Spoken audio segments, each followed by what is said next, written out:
He spares your life for a reason. Oh, yeah. But no, some of us are. No, not all of us. Some of us are. It's too deaf. It's so hard. That's why the Lord got you up here right now, sister. No. To learn something about it. You say you love the Lord, right? No, I don't know that. Maybe I hope I could. But that's why I do the work of the Lord. This is why I do the work of the Lord. But didn't the Lord say those that keep and everlasting life. That means live forever. So I'm doing the works of the Lord in hopes that I live forever. I might mess up. That's why I say hope. Because who knows? I might mess up down the line. I don't know. And not mess up makes supposed to be my life while I don't live forever. Don't relate that, sis. Get it up. All right, come on. John. Well, this is the book of Isaiah. Book of Isaiah, chapter 45 and verse 7. I form the light and create darkness. I make peace and create evil. I am the Lord of all things. And this is the book of Ecclesiastes, chapter 12 and verse number 13. Bring it up. Let us hear the conclusion of the whole matter. This is the sum of all things, right? Fear God and keep his commandments. For this is the whole duty of man. That's the reason we're alive. That's the purpose of life. Fear God and keep his commandments. She asked a question earlier. She said, after getting shot, why did the Lord keep up? Right? You remember you asked that? This is the book of Deuteronomy, chapter 7, and verse number 8. But because the Lord loved you, and because he would keep the oath which he has sworn unto your fathers, that the Lord brought you out with a mighty hand and redeemed you out of the house of bondmen in the hand of king, the Pharaoh, the king of Egypt. So the Lord is keeping a promise that he made to our forefathers to preserve. And he did that because he loved you. That's why he didn't let you die like that. Okay, surviving would have made you change your ways, whatever it is you're doing that he didn't find pleasing. Yeah, and hope that you would. That's probably why that's the analysis, because you love your Lord. But we all was taught how to love in the wrong way. And reading the Bible for ourselves, like you said, you never read that or never heard that. Because like most of us, we go to church and we let them tell us God this, God that. The Lord said you got to read it for yourself. So we come out to teach our people, read the book for yourself. And when we start telling you stuff that's in the Bible, I'll say, no, you can't do that. We'll let you read it for yourself. Everything we just read, you can read it yourself and see that we're not making it up. Right.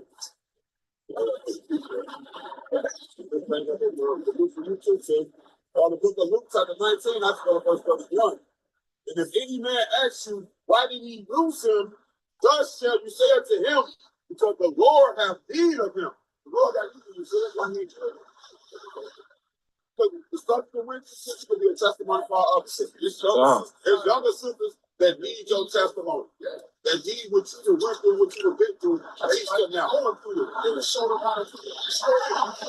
You went through that 17 to 18. So now we got the same age as them, and you can be able to stop that.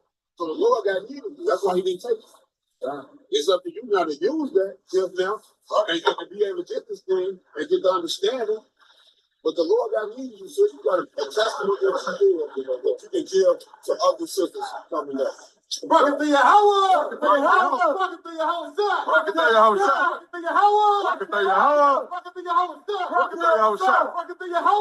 Rocket through your house! Rocket through your house! Rocket through your house! Warm yourself! Warm yourself! Warm yourself! Warm yourself! Warm yourself! Warm yourself! We got next! We got next! We got next! What we gonna do? Take the king! What we gonna do? Take the king! What we gonna do? Take the king! Down! Down! Down!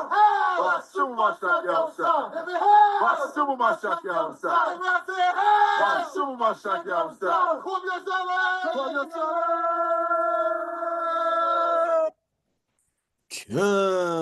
That's the mighty men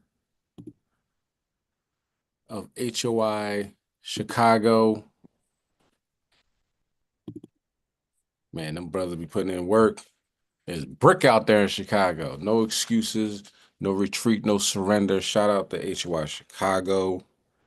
All right, check them out. If you are not subscribed to them, you should be immediately. Okay, Brothers in Blood, HOI, Brothers in Blood. A lot of edification, a lot of knowledge, a lot of truth, a lot of scriptures. And that's needed in these last days because you see there's a lot of lies and propaganda and falsehoods flying around, and we're going to tackle them today. Well, at least some. I mean, at least some. But Shalom, everyone. Um, all praise, honor, and glory to Yahweh Bashem Mashiach Yahweh Shai. This is another edition of the Wednesday Wake Up Call. And in the Wednesday Wake Up Call, we go over things that are going on throughout the week, prophetically, tying them to the scriptures. All right. So let's get started because some of these videos we're gonna watch is fairly lengthy, you know what I mean?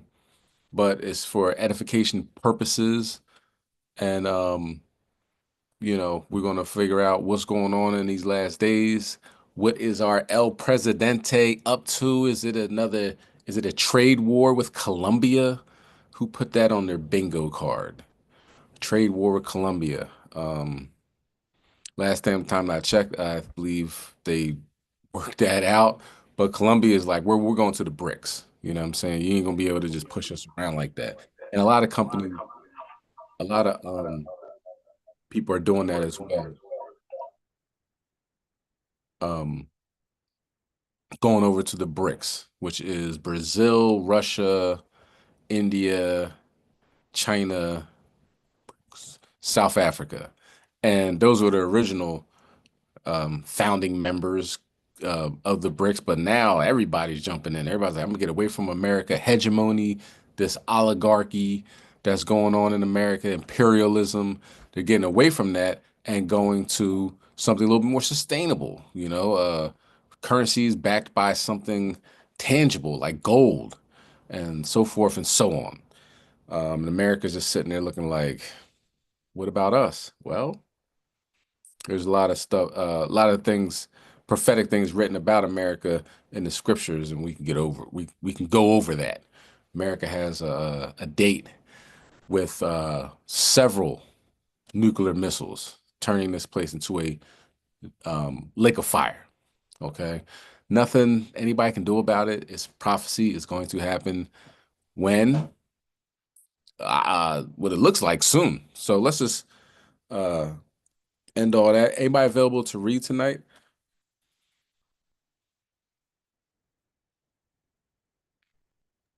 Count out of one. Yeah, Khan Shalom. Shalom, Yahbashim Yashabarakatam. Bashmashabrakata. Shalom. Shabbat Bashmashabrakata. Shalom, everyone. All praises, all praises. All right, let's start. Let's start. We got, like I said, I got a couple of videos. Okay, so before I start, Fair Use Act. Fair Use Act. This video is protected by the Fair Use Act. It is a teaching moment. It's a teaching class. It's a lesson, thus being protected by the Fair Use Act and any type of copyright infringement. Thank you. All right, let's begin. Let's go to Psalm chapter 94 and verse 16. Lot going on right now. And your president, you're like what's the name? What's his name? Willie D always said that your president, you know what I'm saying? He's like, I might be living in this country, but dang it, ain't my president. But he's deporting everybody, you know what I'm saying? And how many people is he going to continue to deport? We got a couple things we're going to talk about. The anti-Semitism law. It's funny because Democrats say, well, we can't do anything for you, just black people. How could we do that? That would be racist. We can't just make a law just for you, but then they made a law just for LGBTQ, TWXYZ, made a law for the Asians. I mean, anybody that wants a law, give them $5, they're gonna make you a law. Us, not so much. But as you can see, Trump comes in, was he a week in office or something like that? A little over a week, maybe. And if that was it, the 20th, right? Yeah, a little over a week. And he signed executive order after executive order. And one of them is for anti-Semitism. Who is that going to affect? They're saying it's these rowdy college students that took over college campuses and was protesting and saying stop bombing the people in Gaza, and people took that and says they're pro Hamas and everything. So I mean, I don't know, but they're saying they're going to get deported now. So how deep does this anti-Semitism law go? If you read Revelation 2 and 9, that means you're anti-Semitic. Are you going to get deported? And if so, black man, where are you going? Are you going to the country of black? Are you going to African American? Is that a country somewhere? I haven't seen it on a map. So where are you going? Or is he going to send the Proud Boys to come get you because they out of jail now? Or the Oath Keepers because they ain't locked up no more. Man had 22 years to walk off. Trump said, come on out. You work for me now. So where we going to go? It's interesting. Let's talk about it. You bring that out, Psalm chapter 94, verse 16. Khan Adawan. This is the book of Psalm, chapter 94 and verse 16. Who will rise up for me against the evildoers? Or who will stand up for me against the workers of iniquity? Who? Is it the Muslims? Are the Muslims standing up against the evil people on this planet? Or are they engaged in that evilness? Okay. Who's going to stand up against the workers of iniquity? Is it going to be the Buddhists? Is the Asians doing it? Right? Is Esau doing it? Is Esau coming up against himself? I haven't heard too many Edomites be upset at anything that Trump's doing, unless it affects them directly. We're going to get to that because some things are affecting them directly. So yeah, they're speaking out. That's not nice. That's not right. East Indians, are they standing up against the workers of iniquity? They're getting trampled at their religious festivals, 30 dead, 60 injured, something to that effect, and stampede, so they died from people stepping on them. I don't know what that feels like. Probably doesn't feel too good. Are they standing up? Who else? Who else? Who else? I don't know. No, it is the Hebrew Israelites that come out week in and week out to tell you so-called blacks, Hispanics, and Native Americans to repent, come back to the law, statutes, commandments written in the scriptures. It's the last days. Look what's going on. There's like a 400,000 mile wide hole in the sun right now. I know I talked about that before. It was a gash in the sun. This is something totally different. And that was like a week ago I talked about it, maybe 2 weeks. This is a 400,000 mile, a circle, and it's aimed at the earth right now. Look at all these things going on. So the Hebrew Israelites come out and say, yo, these things are happening. This Trump just put like a 25% to 100% tariffs on the microchips, I believe. Yeah, microchips coming from Taiwan. I wonder if China is going to take advantage of that. You know what I'm saying? Are they going to go to China like, man, my enemy and my enemy is my friend? You know, all these things are happening. We're going to talk about them, but who's going to stand up? The Israelites are, okay? And we got to continue to stand up. We got to continue to speak out until that Amos 8 and 11 day happens and we're no longer on the street telling our people what they need to hear. And when that happens, the end is near. That rhyme, not even a rapper, but you know what I'm talking about. Let's go to Psalm chapter 109 and verse 14.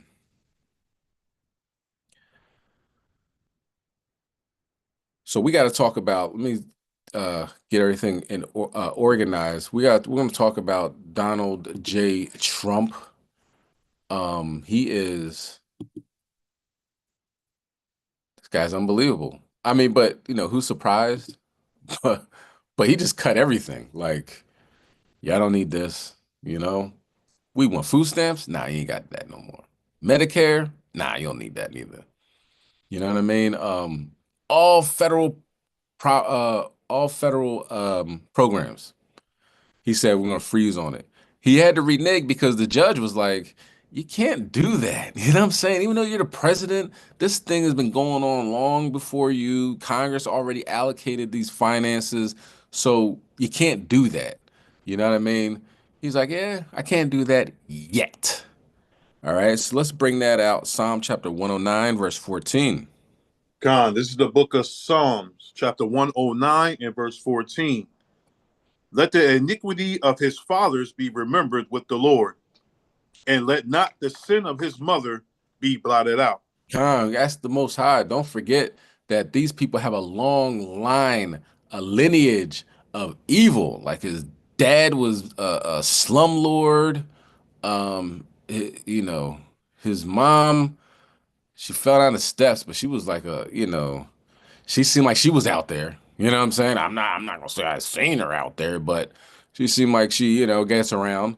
Well, that might have been his wife. I don't know who his mom is or, whatever, but the family's kind of throwed off, you know what I mean? His sister's very vocal about how their dinner table was, you know what I'm saying? It's like, so, Donald, who'd you steal from today? He's like, well, Daddy, I walked by a homeless man and I put my hand in his cup and I stole his only $3. They're like, good job. All right, that's a good kid. What did you do? And then person's like, well, I punched a homeless guy. They're like, well, you didn't steal his money? You know what I'm saying? That's the type of family he comes from. You know, just immoral, out there, no integrity, uh, just this is a demonic group of entities all in one house. You know what I mean? His sister is very vocal about that. I believe she wrote a book about it. But I think her name's I don't want to mess it up. Teresa Trump, something like that. I'm not sure. But let's not forget about that, Most High, please. So he is an accumulation of a lineage of thieves, um, evil, wicked, diabolical people. All right. Let's get Isaiah chapter 62.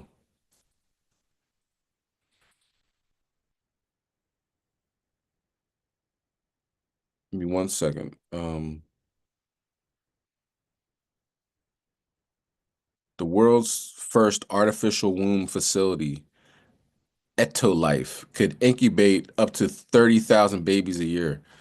So they're like, why would he get all these people out of here? Why would he, these are the workers and everything like that. Don't forget his Secretary of Labor, the first time he was president, he said robots don't take sick days. He's like, I don't need none of y'all, you know. Whether it's gonna work or not, that's up to Yahweh Shem Yahweh Shai. But he got big plans. He don't need nobody. You know what I mean? Who's gonna stop him? Once he's drunk with power, who's gonna stop him? If he says, um, you know, kill, torture, whatever these people, the people are gonna do it. He's sending 10 tribes, not he says immigrants, but we all know it's just 10 tribes. There's nobody else that I've seen getting deported. I don't see any Asians and all that taking planes over to China. I ain't see none of that.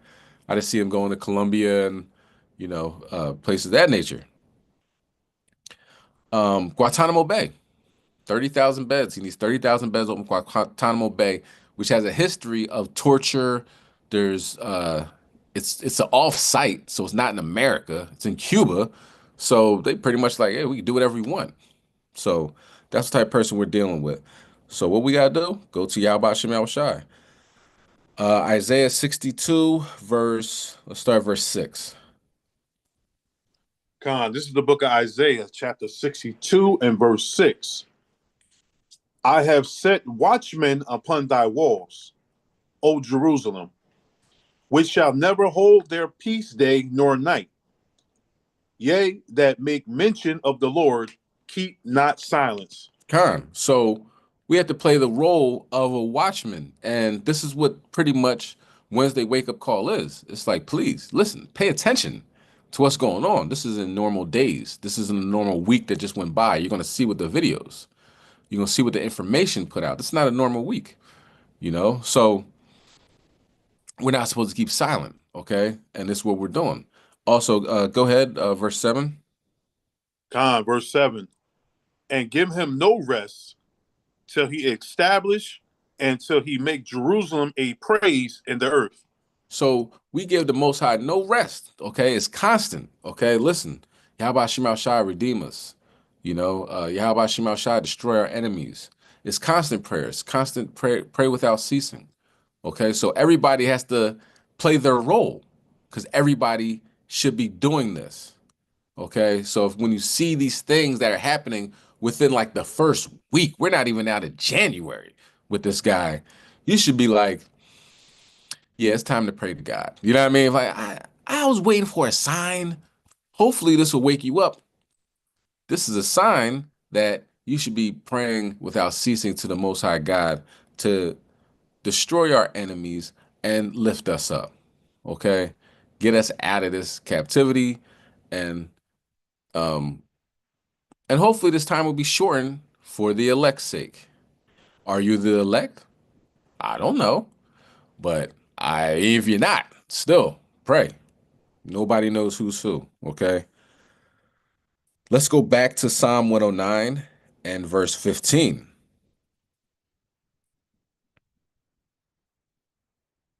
And you can bring it out when you get it. This is the book of Psalm, chapter 109 and verse 14. Salaki, verse 15. Come. And he reads, let them be before the Lord continually, that he may cut off the memory of them from the earth. So, keep the Most High and remember, it's God. So, who can ever say God doesn't know this or doesn't know that? But as you see in past, the Most High, was reminded, okay, on this earth, for people on this earth, this is what we see. This is what's going on. Remind him of his covenant. Moses, like, please don't kill the Israelites. Don't not forget. Don't kill them all. Don't forget. You made a covenant with them. You know what I mean? So let's not forget that Elon Musk, his top advisor, does a Nazi salute for the whole world to see. And all the Nazis and white supremacists all over was cheering him on social media and like, yeah, I knew he was one of us. Yeah, we're in there now. I've been waiting for this time for my entire life. They're very excited. They're very hyped. They're very willing to do whatever is necessary to keep America white again. I mean, America great again. Okay. Go ahead, verse 16. Verse 16. Because that he remembered not to show mercy, but persecute the poor and needy man, that he might even slay the broken in heart. He's showing no mercy. You know what I'm saying? Just all of a sudden, yeah, you don't need any more federal funding. Wait a minute. The thing is, the way they think, they're so dumb, right? They think they're always affecting us. They're like, yeah, we'll get these Negroes now. But how many so-called Edomites are on food stamps and welfare? Like, how many? Every time there's a scandal about people stealing uh, um, access cards or whatever you call food stamps, having like a scheme involved, you see the pictures, they're all Edomites. You know what I'm saying? So they're the ones that, oh, I'm gonna stand in line and vote for Donald Trump. Oh, I can't wait to see him talk. I've been waiting my whole life to see this man talk. I like what he says. They're getting affected by these things. And Medicaid, Meals on Wheels, all these different programs to help people in America. Because in America, if you slip, you know what I'm saying? You don't have any type of help, no, rent assistance, anything like that. You slip, you're out of your house. And then the next person comes in and takes over. You know what I'm saying? So they set up programs to help people and they think they're getting at us so much, but it's really affecting them. You know what I mean? It's affecting us as well, but let's not be naive. The reason why America doesn't have free health care is because they're like, what do you mean? You mean those niggers are going to get free health care? Then no, I don't want it. And they're like, well, you get free healthcare too. They're like, but the niggers get it. Then I don't want it at all. That's how much they hate us. You know, at the point where it affects them and brings them down to the pit, they rather us not have anything. You know what I mean? And that's a delusional mind state. That's who we're living amongst. Okay. Go ahead. Can you read verse 17? Verse 17. As he loved cursing, so let it come unto him. As he delighted not in blessing, so let it be far from him. Con. All right, so we're gonna put on this next video, and we're gonna put on this next video, and well, first video, Salakia, and this is what he attempted to do. Okay, well, he did it, but let me stop talking. Let's watch the video. Low-income families be able to keep the heat on? Will seniors have access to another meal on wheels? Will Medicaid continue? Will low-income children get breakfasts or lunches at school? Will children be able to go to Head Start? These questions are still on the table, even after a federal judge in Washington, D.C. temporarily halted a radical plan that President Trump announced Tuesday to freeze trillions of dollars in federal grants and loans, even though the money's already been appropriated by Congress. A U.S. district judge said Tuesday she would decide by next week whether to make the injunction permanent. The ruling came after several nonprofits and attorneys general from 22 states filed lawsuits arguing the order would have a devastating impact on hundreds of thousands, if not millions, of recipients who rely on federal grants and loans for their operations. At the White House, Trump's new press secretary, Carolyn Leavitt, defended his unprecedented actions. It means no more funding for illegal DEI programs. It means no more funding for the Green New scam that has cost American taxpayers tens of billions of dollars. It means no more funding for transgenderism and wokeness across our federal bureaucracy and agencies. As Trump's federal spending freeze briefly took effect Tuesday, Medicaid reimbursement portals went down in all 50 states, cutting off compensation to hospitals and clinics that provide health care to children, low-income families, and people with disabilities. Washington Democratic Senator Patty Murray called Trump's executive order a brazen and illegal move. Maine Independent Senator Angus King said, quote, if this stands, then Congress may as well adjourn. Vermont Independent Senator Bernie Sanders declared of Trump he is not a king. Senate Democratic leader Chuck Schumer said Trump's actions would likely impact universities, nonprofits, food assistance programs, hospitals, rural health centers, groups that assist disabled veterans, and much more. This decision is lawless, it's disruptive, it's dangerous, it's cruel, it's illegal, and it's unconstitutional. Donald Trump has done a lot of bad things in the last week, but nothing's worse than this. House Democrats are having an emergency meeting today. Meanwhile, during an interview with Trump's deputy chief of staff for policy, Stephen Miller, CNN's Jake Tapper asked if the federal funding freeze would impact free school lunches. Miller responded with this point instead. I want to really drill down on this, Jake, because it's so important. There's 2 million employees in the federal government. Overwhelmingly, the career federal service in this country is far left-wing. I don't know that to be a fact. Well, I'll give you a great example. We looked at USAID as an example. That's 98% of the workforce either donated to Kamala Harris or another left-wing candidate. That, in fact, is not true. Sam Bagenstos is a law professor at the University of Michigan. He served as general counsel to the Office of Management and Budget under the Biden administration from 2021 to 2022, and as general counsel to the Health and Human Services Department until last December. He joins us now from Ann Arbor, Michigan. Well, why don't you start off, Professor Bagenstos, just responding to what has happened in the last 24 hours? Well, look, it's just been complete chaos. On Monday night, the Office of Management and Budget issued this memo that purported to freeze a very, very, very broad swath of the federal financial assistance that state governments, private nonprofits, and individuals depend on across America. And you've talked about, some of these programs, low-income heat assistance in the middle of winter, child care development block grants, Head Start, Medicaid, right? And we saw that across the country yesterday, Medicaid portals were shutting down because of this memo. Now, the administration has been backpedaling and trying to set itself up to to be in a position where they look better about this. So they've said over the last 24 hours, oh no, we didn't mean this, we didn't mean that.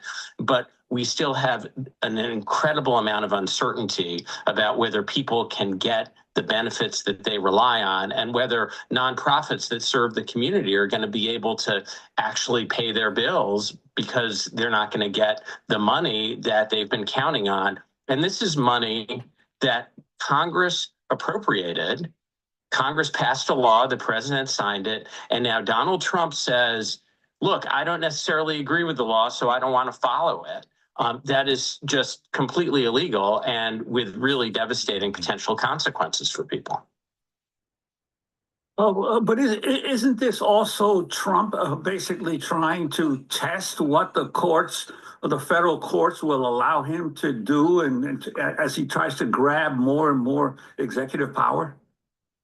Oh, I think absolutely right. I mean, this is an example.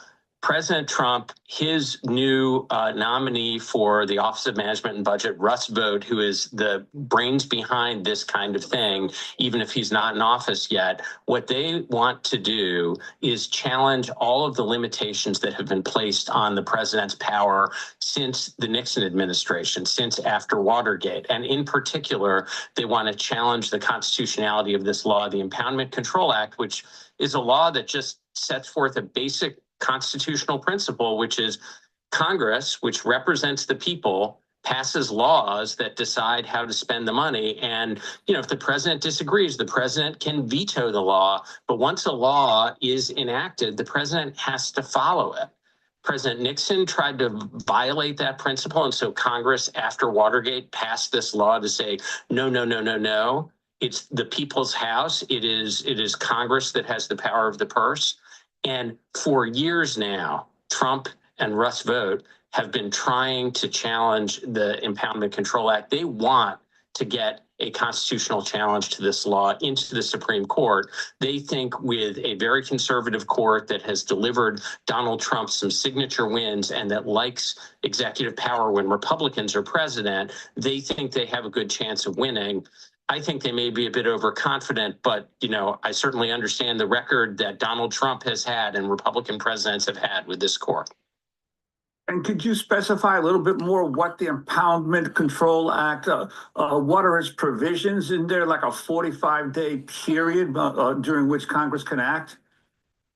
Yeah, I mean, so what the law says, again, is what it's trying to do is just enforce this basic constitutional principle that Congress is the one that decides how to spend our money. When Congress passes a law and the president signs it, a new president doesn't get to come in and say, I disagree with the policy, so I'm not going to follow it. So what the law does is a couple of things. One is it says there are only certain circumstances when a president can delay spending funds. And those circumstances very clearly and intentionally don't include disagreement with the policy reflected in a law passed by Congress, which is exactly what Trump and his OMB were trying to do with this memo.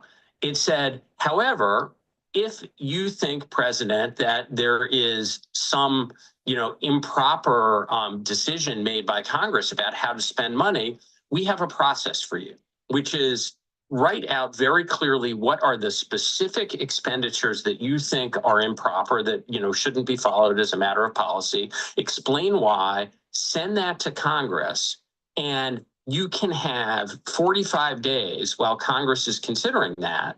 You can have 45 days of pausing the spending. Now, Trump didn't want to do that. because that gives too much power to Congress. You know, what he wants to do is unilaterally decide just on his own, I disagree with the law, I don't want to follow it.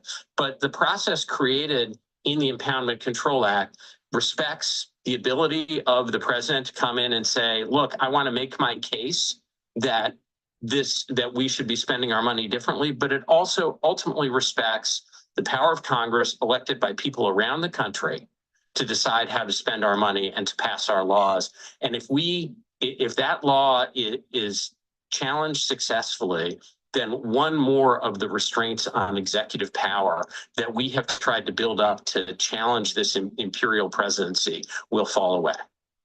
I want to ask you more about Russ Vought. They've put off the vote, but it looks like he will be approved as head of the OMB. And talk about the Project 2025, his role in that, and this latest article that talks about the metadata in the memo that was released by OMB, showing that federal employees were written by people with ties to Project 2025. Yeah, I mean, I think this is really fascinating because, of course, we heard throughout the campaign, right, the Trump campaign distancing itself from Project 2025. Oh, that wasn't us. That was a bunch of people operating on their own. Well, we know that Russ Vought, who has been nominated to have a central position in the White House as head of the Office of Management and Budget, was absolutely at the center of drafting and producing Project 2025. We have seen over the past week plus that Trump has been in office for his second term, we have seen one after another of the Project 2025 proposals going into effect in his executive orders and executive actions from his administration. And the metadata point that you raise is just fascinating. When you look at the documents that have been produced, the executive orders and other executive statements that are supposedly documents produced by the Trump administration, and you see, you go in and you see who actually wrote them. Often it's people on the outside, very prominent conservatives on the outside, who were closely associated with and drafted portions of Project 2025. This is really Project 2025 trying to colonize the federal government, the federal executive branch. It's exactly the thing Trump denied all across the campaign, but it's exactly what's happening. And what about this offer of the mass resignation of 2 million workers? I mean, it was astounding to hear Miller, now the deputy chief of staff, known for his fierce anti-immigrant stance, when asked about what would happen, it was on this other point of kids not getting food and older people not. He switched gears and said, do you know how many of these workers supported Harris, and talked specifically about USAID? Whether what he said was true or not, that they 98% gave money to Harris or other, quote, left-wing candidates, the significance of what this means, urging the workforce to resign? Yeah, I mean, look, in our government, to make it work, we rely on a professional career civil service. That was a decision that we as a democracy made over 100 years ago to reform what was really a very corrupt system that was not governing effectively. And ever since the late 19th century, we can have criticisms about various aspects of civil service rules, but we have defended a career, nonpartisan, expert civil service that has been necessary to carry out the tasks of governance in an increasingly complex society. I have been both a career government official and a political appointee in 2 different administrations. And I can tell you the career civil servants, I don't know how they vote. Some of them vote Democrat, some of them vote Republican, some of them don't vote at all. But what they do is they provide real expertise in how to actually do the people's business. And you have seen over and over again, the Trump administration, both the first time and now, trying to hollow out and really scare away the people who've worked incredibly hard, deliver health care to folks, to make sure that people have childcare, to make sure that people get housing opportunities. These are people who are working really hard for ordinary folks in America, and they really shouldn't be treated this way. And I have to say, the way that supposed buyout offer was drafted and sent around, I mean, it's very sloppy. I don't think there was legal authority for it. I mean, there's certainly very substantial questions about that. And I think any government employee would be very, very, very much well advised to look really carefully at what they're agreeing to before they agree to something like that. Sam Bagenstrass, you are a law professor at University of Michigan. Before that, you served as general counsel to the Office of Management and Budget, and then general counsel to Health and Human Services. Do you want to share a final comment on the new person nominated to be head of that, Robert F. Kennedy Jr., before we play what his cousin has to say? Look, I just think it's really dangerous to put someone like Robert F. Kennedy Jr. in charge of our health department. He has been an anti-vaxxer. He denies that, but there's a very clear record that he has stirred up fear and opposition to vaccination on the basis of falsehoods. And this is incredibly harmful to the public health. Look, there are things that he talks about that I think a lot of us would agree with, about trying to improve our food system, about aiming at prevention rather than treatment. I think all that's great, but none of that outweighs the degree of disinformation and fear that he has cast out into the world that has really harmed the public health. Sam Bagenstrass, want to thank. All right. So just, bringing it out that, Trump just, and we're going to get to that too. Also, he's trying to fire all federal employees, like everybody. Like saying, yo, you might as well quit, man. You quit, or you might get fired, man. I can't tell you what's gonna happen one way or another. Who's gonna do their job? Robots, maybe? Or he's going to privatize that. Washington, D.C. Look at God. Washington, D.C. has a two planes just collided in the air in Washington, D.C. just now.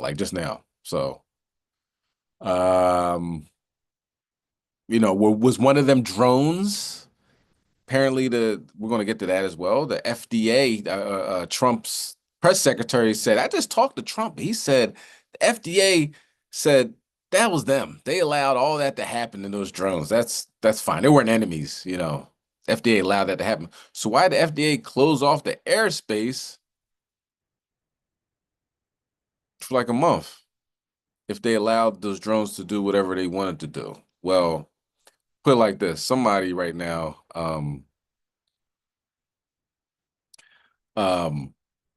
it's a lot. It's going to be some bodies. You know what I'm saying? It was people on those planes and they crashed into each other. But let's continue on. Okay, let's get Jeremiah 49 and verse 10. Now he talks about the vaccines. You know what I'm saying?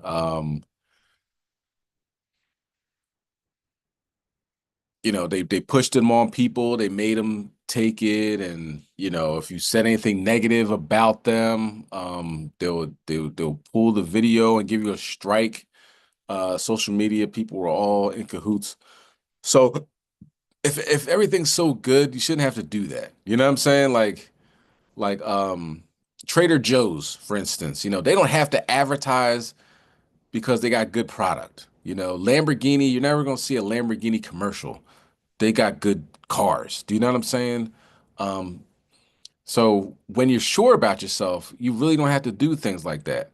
But if you're not, and come to find out people are having adverse side effects, then you got to push it to people. You got to say, you got to take this. You know what I'm saying? And that's what the government did. And R.F. Kennedy talks about that. People should make the decisions for themselves. So like the gentleman that was just talking to Edomite, he was saying how, he has good things, but then he has some bad things. But nobody will pull your card and put your business on Front Street like family because they know you. You know what I'm saying? And you like, well, look at Kasadia doing videos and, reading the Bible and everything. Yeah, but back when he was 15 years old, I remember he did this, that, and the third. Family remembers the stuff that you've done. So his his cousin brought out some damning information on him. And guess what? We're going to watch it. You could bring that out though. Jeremiah 49. God, this is the book of Jeremiah, chapter 49, verse 10. God, verse 10. But I have made Esau bare. I have uncovered his secret places, and he shall not be able to hide in himself. His seed is spoiled, and his brethren, and his neighbors, and he is not. God. Let's learn about Esau. See what he's up to. News that's coming from the United. Oh, Slaki. What? This is Democracy Now!, There we go. democracynow.org, The War and Peace Report. I'm Amy Goodman with Juan Gonzalez. We're going to stick with this issue for one more minute right now, actually 6. Senate confirmation hearings open today for President Trump's pick to lead the Department of Health and Human Services, Robert F. Kennedy Jr., known for spreading public health conspiracy theories and disinformation, has claimed HIV may not cause AIDS, that COVID-19 was designed to spare Ashkenazi Jews and Chinese people, that chemicals in the U.S. water supply are leading more children to be gay and transgender. Ahead of RFK Jr.'s appearance before the Senate Finance Committee, his cousin, Carolyn Kennedy, the former U.S. ambassador to Japan and Australia, the daughter of President John F. Kennedy, called on senators to reject RFK Jr.'s confirmation. She read her entire letter to the senators aloud in a video she shared on social media. This is it. Dear Senators, throughout the past year, people have asked for my thoughts about my cousin, Robert F. Kennedy Jr. and his presidential campaign. I did not comment, not only because I was serving in a government position as United States Ambassador to Australia, but because I've never wanted to speak publicly about my family members and their challenges. We are a close generation of 28 cousins who have been through a lot together. We know how hard it's been, and we are always there for each other. But now that Bobby has been nominated by President Trump to be Secretary of Health and Human Services, a position that would put him in charge of the health of the American people, I feel an obligation to speak out. Overseeing the FDA, the NIH, the CDC, and Centers for Medicare and Medicaid Services, agencies that are charged with protecting the most vulnerable among us, is an enormous responsibility and one that Bobby is unqualified to fill. He lacks any relevant government, financial, management, or medical experience. His views on vaccines are dangerous and willfully misinformed. These facts alone should be disqualifying. But he has personal qualities related to this job, which for me pose even greater concern. I've known Bobby my whole life. We grew up together. It's no surprise that he keeps birds of prey as pets, because Bobby himself is a predator. He's always been charismatic, able to attract others through the strength of his personality, his willingness to take risks and break the rules. I watch his younger brothers and cousins follow him down the path of drug addiction.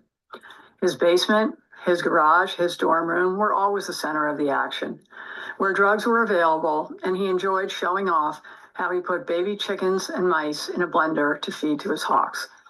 It was often a perverse scene of despair and violence.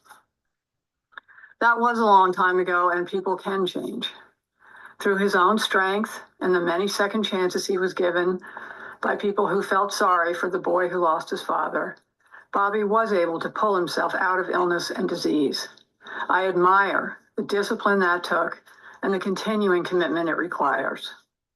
But siblings and cousins who Bobby encouraged down the path of substance abuse suffered addiction, illness, and death, while Bobby has gone on to misrepresent, lie, and cheat his way through life. Today, while he may encourage a younger generation to attend AA meetings, Bobby is addicted to attention and power. Bobby preys on the desperation of parents of sick children, vaccinating his own kids while building a following hypocritically discouraging other parents from vaccinating theirs. Even before he fills this job, his constant denigration of our healthcare system and the conspiratorial half-truths he's told about vaccines, including in connection with Samoa's deadly 2019 outbreak of measles, have cost lives. And now we know that Bobby's crusade against vaccination has benefited him in other ways too. His ethics report makes clear that he will keep his financial stake in a lawsuit against an HPV vaccine. In other words, Bobby is willing to profit and enrich himself by denying access to a vaccine that can prevent almost all forms of cervical cancer and has already been safely administered to millions of boys and girls. During my time in Australia, I worked on the Quad Cancer Initiative, and I learned that cervical cancer is among the top 3 forms of cancer among women in a majority of countries. Tragically, every year, more than 200,000 children lose their mothers. They are orphaned due to a lack of vaccines and screening. Those are the real-world consequences of Bobby's irresponsible beliefs. We are a close family, and none of that is easy to say. It also wasn't easy to remain silent last year when Bobby expropriated my father's image and distorted President Kennedy's legacy to advance his own failed presidential campaign, and then groveled to Donald Trump for a job. Bobby continues to grandstand off my father's assassination and that of his own father. It's incomprehensible to me that someone who is willing to exploit their own painful family tragedies for publicity would be put in charge of America's life and death situations. Unlike Bobby, I try not to speak for my father, but I am certain that he and my Uncle Bobby, who gave their lives in public service to our country, and my Uncle Teddy, who devoted his long Senate career to the cause of improving healthcare, would be disgusted. The American healthcare system, for all its flaws, is the envy of the world. Its doctors and nurses, researchers, scientists, and caregivers are the most dedicated people I know. Every day, they give their lives to heal and save others. They deserve a knowledgeable leader who is committed to evidence and excellence. They deserve a secretary committed to advancing cutting-edge medicine to save lives, not to rejecting the advances we have already made. They deserve a stable, moral, and ethical person at the helm of this crucial agency. They deserve better than Bobby Kennedy, and so do the rest of us. I urge the Senate to reject his nomination. Sincerely, Carolyn Kennedy. That was Robert F. Kennedy Jr.'s cousin, Carolyn Kennedy, former U.S. Wow. Damn, cuz, tell me how you really feel, right? Yeah. So, he's chopping up birds, little birds, and feeding them to his hawk and mice, put them in blender. Yo, Esau's nuts. You know what I'm saying? Something wrong with him. You know, even one that's like, I'm progressive and I'm trying to do right and all this other stuff, still a psychopath.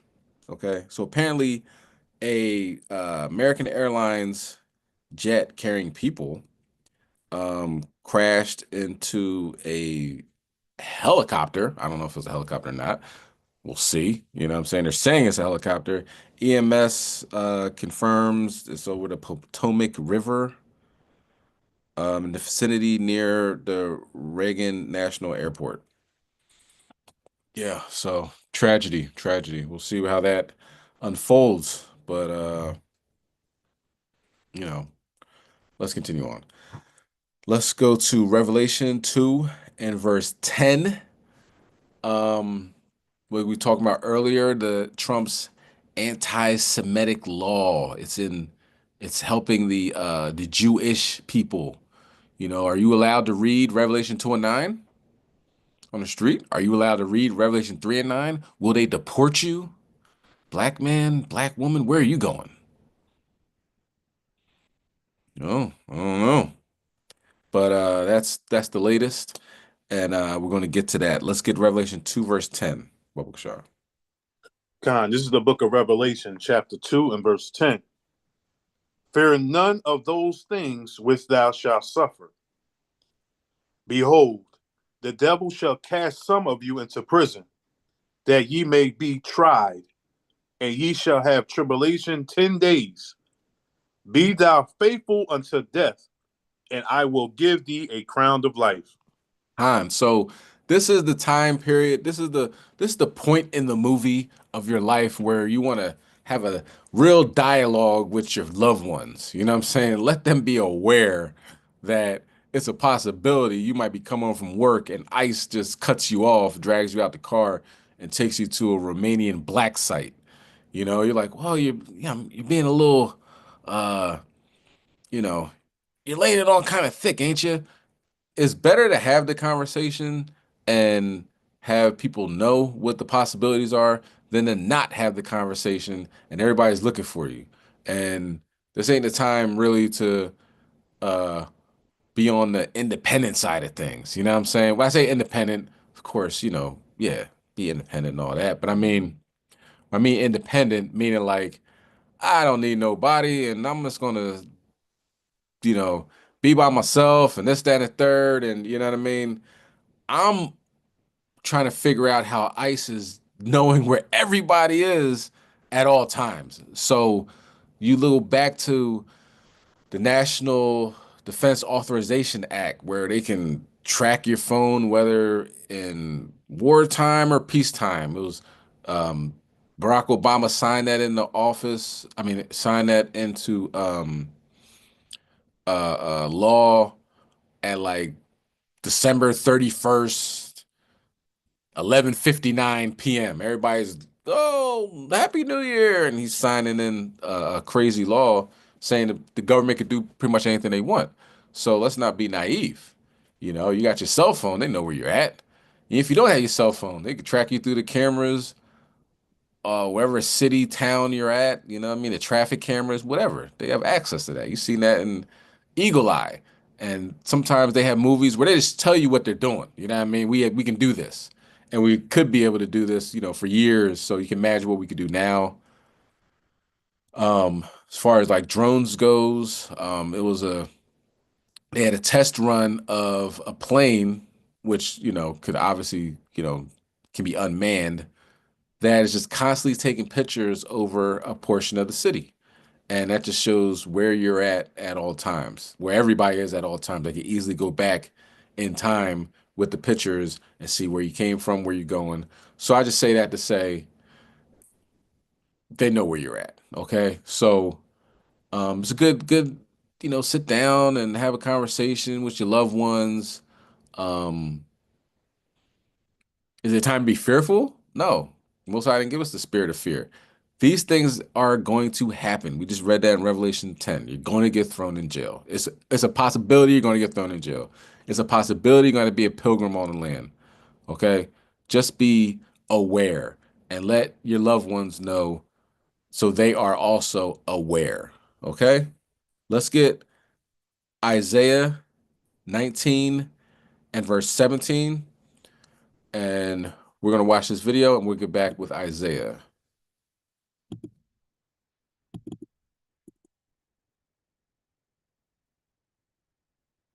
News that's coming from the United States of America. President Donald Trump is expected to sign an executive order to combat anti-Semitism and pledge to deport non-citizen college students and other residents who are non-immigrants who took part in pro-Palestinian protests. That's what a White House official has said. A fact sheet on the order said that Trump would order the Justice Department to aggressively prosecute terroristic threats, arson, vandalism, and violence against American Jews. So that's the latest as far as Trump's new executive order is concerned, let me straight away go across to my colleague Srinjoy, who's joining us with more on this. Srinjoy, another day, another executive order which is expected to be signed by Donald Trump.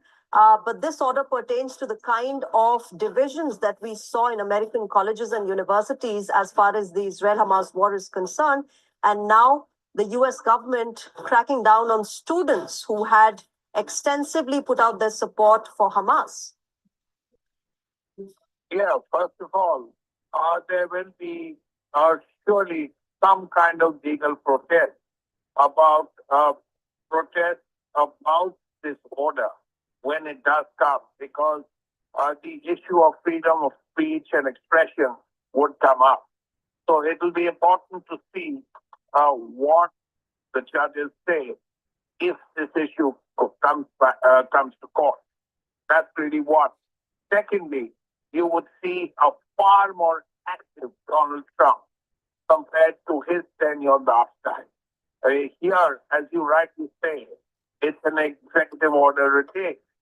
And Donald Trump knows that he cannot win another election. This is his last term as president. And he wants to do as much as he can in these 4 years. And again, this point about anti-Semitism and all that comes up after all these very, very strong protests Yes. protests. But the point is, how do you differentiate a protest where people are supporting Hamas and differentiate it from a protest where people are protesting against the attacks by the Israeli Air Force in Gaza, leading to the deaths of civilians, including women and children? That's right. So those details, of course, Srinjoy, need to be still known in public as to how the Trump administration wants to go about it. But thanks very much, Srinjoy Chaudhary, for joining us at the moment. And all right, yeah, thank you, Sundry, Kermani, Sun. Thank you. Yeah, I couldn't find anything on CNN or MSNBC because they're like, we're not going to talk about this. We're just going to do it. It might be up there now, but as you see, Elam was spilling the beans. You know what I'm saying? So, like I said, you know what I'm saying? Pay attention to your surroundings. Because obviously you can't talk about them. I can't, if I say that the bra caps are running Hollywood, I can get in trouble. I can get thrown into prison if I say something like that. You know, if I say that these people that claim to be God's chosen people that can't sit in the sun without getting skin cancer are imposters, if I say that, they could take me out of here right now. You know? Unbelievable. You know, with the black hats, like you know, like the guy off of the Poltergeist. You know what I'm saying? If I say that they dress like that, then I can get thrown into jail. You imagine that? I mean, I don't know if it's jail. So that's why I say we gotta, you know, when I think it might be on the website. Let's check it out. I'm gonna read it. It's probably like 700,000 pages long. You know what I mean? It's something that they probably wrote up. But yeah, this is where we're at. You know what I mean? But of course, Yahweh Shem Shai says, you know, don't be fearful. I got you. You got this. And why they want to get people off the streets? Now, if they say, you know, they're gonna deport the college students for being pro-Hamas and wearing like terrorist stuff, then I'd say it too, man. America, get them out of here. You know, because they're usually from, you know, they're usually heathens anyway. If Jake getting caught up in that, then Jake's just, you know, you join with him, you're gonna get sliced open as well. But for the most part, I bet you reading through that laundry list of a bill, it's gonna be talking about us as well, okay? And when I say as well, more than likely it's gonna be talking about us. All right, let's go on. Let's read Isaiah, Public Shaw. God, this is the book of Isaiah, chapter 19 and verse 17. And the land of Judah shall be a terror unto Egypt. Everyone that maketh mention thereof shall be afraid in himself, because of the counsel of the Lord of hosts, which he have determined against it. They're afraid of you. You know, they're fearful of you. You know why? Because the Most High is with you. You are the only ones that have a God. So they're shook. Okay, so they're going to try to do everything to get rid of you. The devil knows he has a short time. He's talking about the drones. I think that's next too. Talking about the drones are they say that the FDA gave them permission to fly these drones. Like, but whose drones are they? They're saying it's us. The FDA gave us permission to fly the zones, even though the FDA closed the airspace for a month, trying to figure out what's going on. So it's just not adding up. It's like 7 + 7 = 55. Come on, that doesn't add up. But we all know who we're dealing with. Let's go to Psalm chapter 58, verse 3, the classic. Every time he opens up his mouth, it's a lie. Every time he says hi, he means bye. It's a lie. He does, you know what I mean? This is the way he operates, the way he works. He can't even help himself. You know what I mean?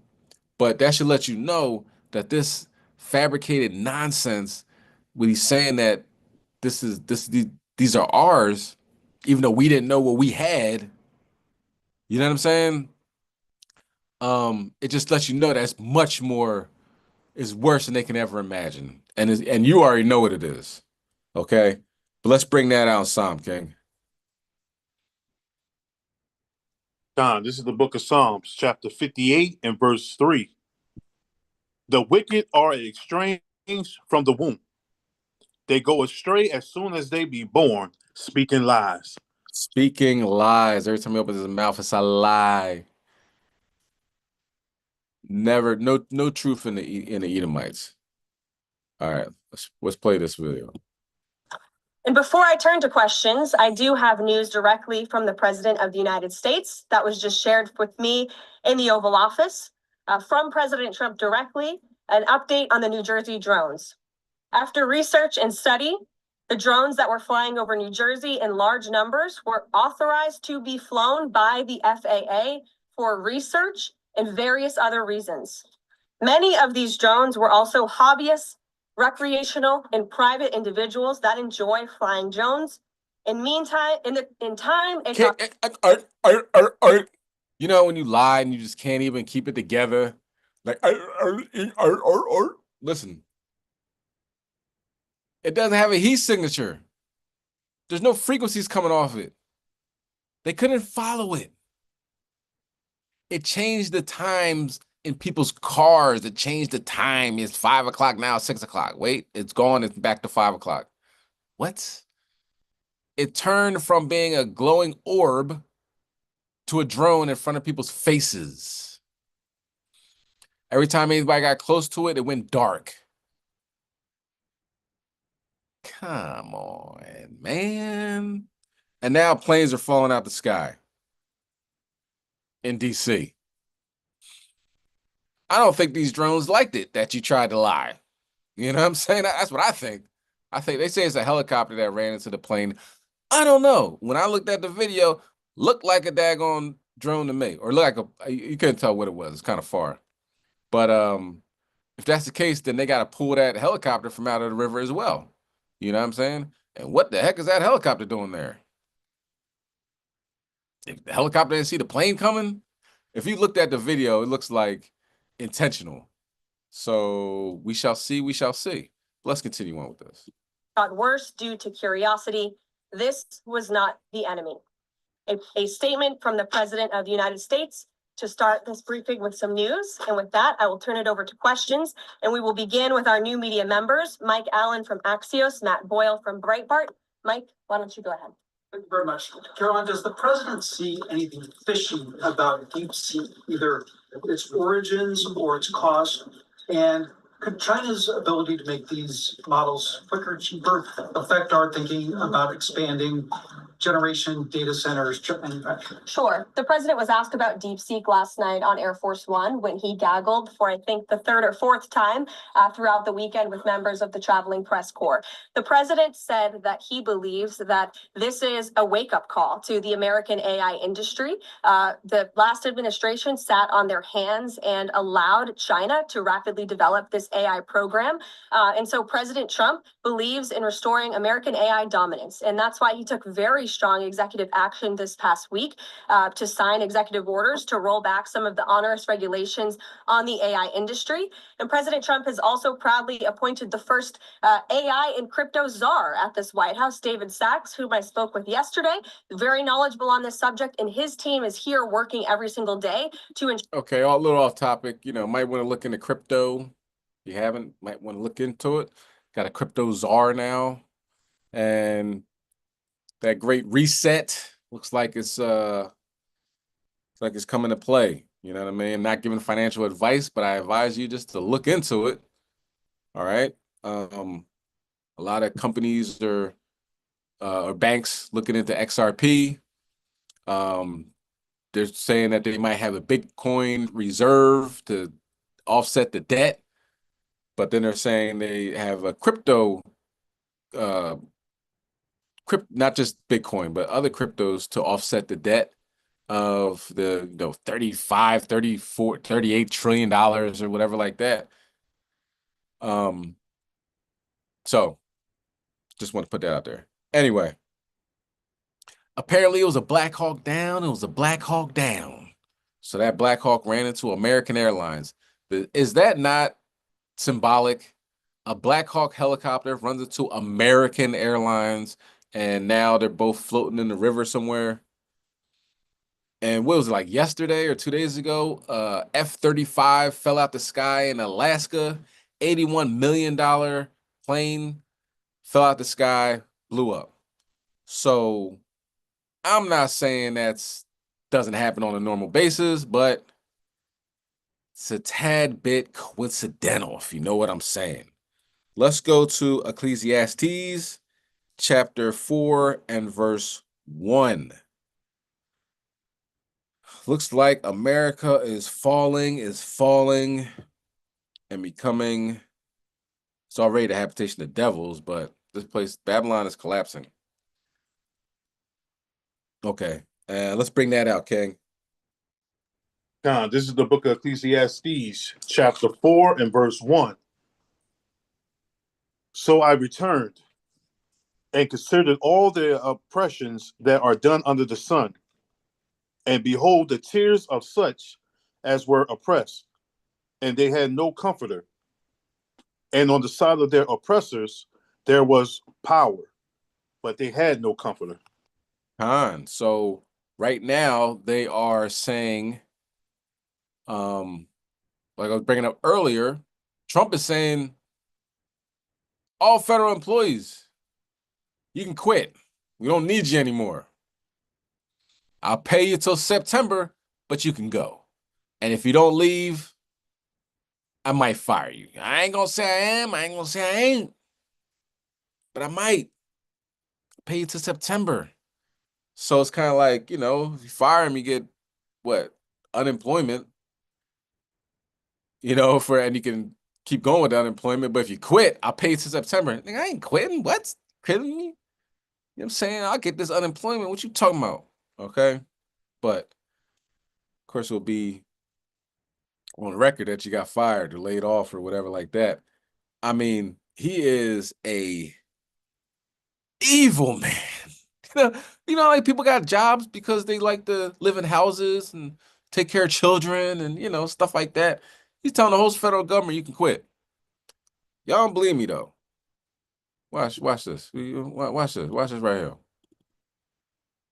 He's a psychopath. And it's still January. You know what I'm saying? You got 4 years of this. Every other day, it's about 4 or 5 executive orders that are going underneath the radar because there's other news happening. You know what I mean? Unless it's really significant, I gotta look at Sing Wang. I know what's her name. Sing Tong from Bangladesh. to tell me what's going on in America, because America media ain't doing it, you know? Well, let's continue.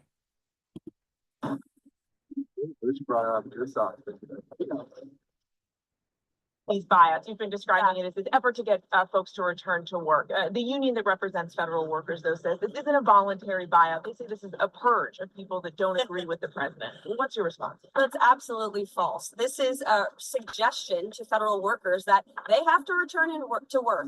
And if they don't, then they have the option to resign. And this administration is very generously offering to pay them for 8 months. 6% of the federal workforce in the city actually shows up to work. That's unacceptable. We're all here at work at the office. There are law enforcement officers and teachers and nurses across the country who showed up to the office today. People in the city need to do the same. It's an overwhelmingly popular policy with people outside of Washington, D.C. President campaigned on this, and his administration's keeping the promise. Quick question. It's going to save tens of millions of dollars because this government has been wasting millions of dollars on empty office space. That is beautiful. I mean, look at the buildings in this city. They're gorgeous. They've been here for decades, and the American people are paying for them. And so we're going to make good use of the office space in the city by having these federal workers return to work. I would also add that the order simply directs federal agencies to come up with a return to work plan. And so this isn't a purge, and this isn't forcing every single individual in Washington, D.C. to return to work, only if they are able and, of course, within the law. Look at that. They got the horrors of Babylon walking through, and everybody's taking pictures of them and everything. But talking to federal employees, or through the grapevine, if you will, a lot of them are kind of freaking out right now, if that's a word I could use. You know what I mean? Because they're saying it's just the people that aren't at work right now, but everybody got that letter like, yo, you can quit now. You know what I'm saying? Very psychotic. Let's keep going. It's very clear. This is a temporary pause on federal funding to ensure that tax dollars are not funding things that this president has signed out of law. So the Green New Deal, DEI, etc. As I said repeatedly yesterday, and I would like to double down on the fact that Social Security, Medicare, Medicaid, which I'd like to be clear on that today, welfare benefits, individual assistance, food stamps, etc., will not be impacted. So the American people should not be confused about this. And in fact, they should be grateful that this administration is actually valuing their hard-earned tax dollars. Well, what about the... Why do they keep showing them wall? Everything this administration does is within the confines of the law, and so we're prepared to fight this battle in court. How are we? Can we borrow you? Okay. As for General Milley, the president's position on this remains the same as it does for John Bolton and the other individuals. He doesn't believe that these people should have the right to have security clearances and private details for the rest of their lives. Again, taxpayers are funding it. And the individuals you're mentioning are quite wealthy, I understand. So they can get their own private security if they want. No question.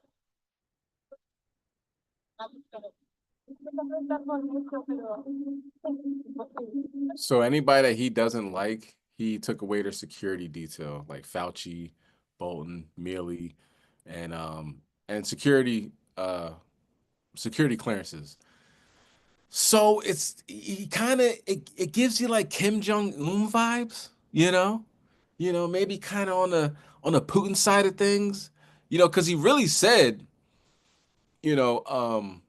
I admire these people. He admires dictators that consolidate power, torture their any dissenters, and jail them, so forth and so on. He said, I respect that. Kim Jong-un killed his uncle to stay in power. That takes a lot. You know what I mean? That takes a lot of heart to do something like that. It's really something wrong with him, and he has his finger on the button. The Most High put the perfect stooge in place for this time period. You cannot have a president that is really bringing people together and doing the right things. Now, some of the things that he's doing with, there's only 2 genders and so forth and so on, and like not giving money to foreign powers right now until America's together. I can go with that. But on the flip side, he's crazier than Cat. You know what I'm saying? You know what I'm saying? He's loco in the cabeza. All right. Let's go to Isaiah 19. He's going with the win. So everybody got this. It wasn't just people in DC. I don't know why they keep saying that. It wasn't just people in DC. Anybody that works in the federal government, to my understanding, got that letter. So it seems like they said purge was a good word to say, and then she started laughing like it was funny. But he has billionaire friends that will privatize federal jobs in order to, fund themselves and, make money and all that. And you can look at it like what they did in jails and prisons. Privatizing means they're trying to get every dollar out of this. You know what I'm saying? People might not eat some days, or, they might not have people to cover shifts. So they got to bring people in from off the street to be the COs and stuff like that, like they said they did with Epstein's case. So these privatization is ultimately going to backfire. Okay. Let's bring that out. Isaiah, what I said, 19 verse 17. No, I'm sorry. Verse 15. This is the book of Isaiah, chapter 19 and verse 15. Neither shall there be any work for Egypt, which the head or tail, branch or rush may do. Yeah, there's not going to be any work here. Okay. In the first month, he's already pushing the boundaries, seeing who's going to stop him. What judge is going to say, don't do this, don't do that. And then what is he might start taking out some judges.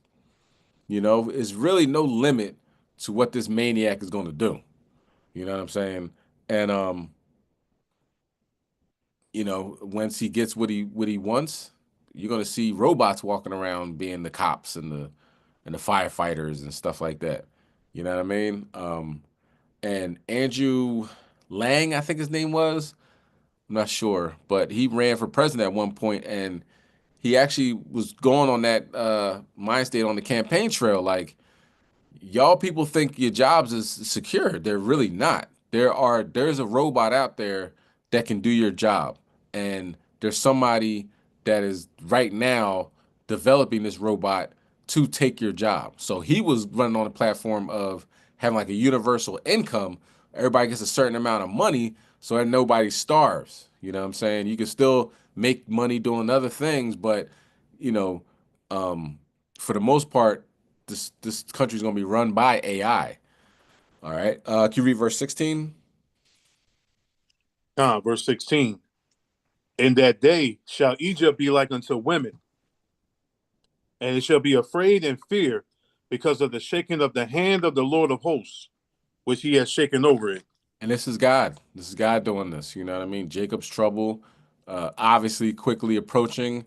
It's going to be very difficult to maneuver without the help of Yahweh Shem Yahushai, without the help of the angels being encamped around you. So doing the same thing you've been doing, it ain't gonna work. We should be constantly improving ourselves, getting closer to the Most High God, seeing that the time is close, the time is near. There is a psychopath in the presidency. There is a damn Nazi that is his top advisor. What more? Stephen Miller, if you watch the first video, Stephen Miller said, I really don't care what happens to people because they was going to vote for Kamala Harris. So do you get it? You know what I'm saying? And he is, he doesn't hide his disdain for Jake. You know what I'm saying? He has his head shaved as a damn white supremacist as is. All right, let's go to Sirach 26.